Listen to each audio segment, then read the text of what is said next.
Okay, so today I'm going to be talking about my producer case study for creative producing. I've chosen John M. Jacobson.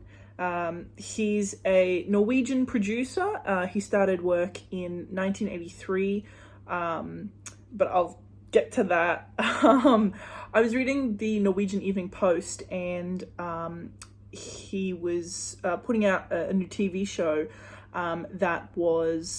it became one of the highest viewed premieres of a TV show in Norway. So I thought that was a good way to start. Talking about this in the article that came with this, which I have linked at the end.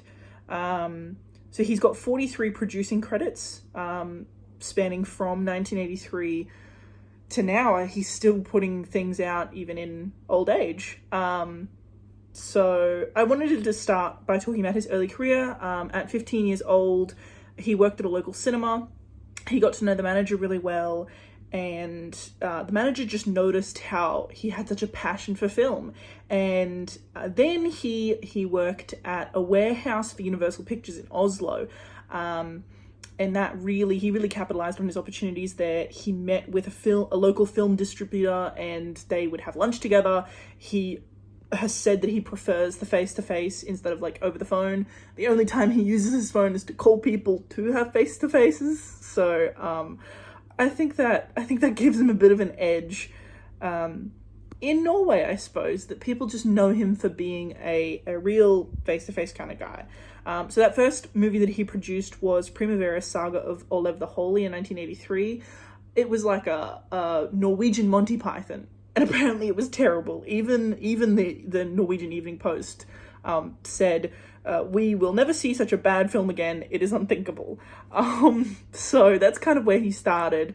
But he kept going from there. That didn't stop him from producing. He met his wife during that time, and they started. She's a director and writer, and they just started making films together. He's worked on a lot of big franchises in Norway. One of the earlier films that he did, called Pathfinder, which is on this next slide, is the first film to feature in its entirety the Sami language, which is the native language of Norway. And as you can see, he's got quite a few other things here. So his career is quite long, and I can appreciate that, because he has won a lot of awards for a lot of accolades. And he's got his own production company, and he's really just used his knowledge, used that early career to really build what he has now. And it's just a bit different being in Norway. It's not Hollywood. He has worked with Disney before, he has worked on Hollywood pictures before, but being in Norway gives him an edge. People know him, he knows his stuff. And I just also wanted to highlight the applicable lessons from him. So he talks about the phone being a distraction. He likes face-to-face.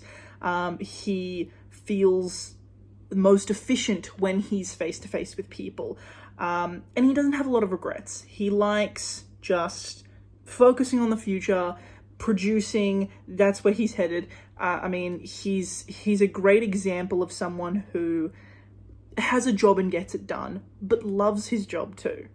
And I really respect that from him. And then on this end slide, I also just have my links for the research if you want to have a look at those. So thank you for listening.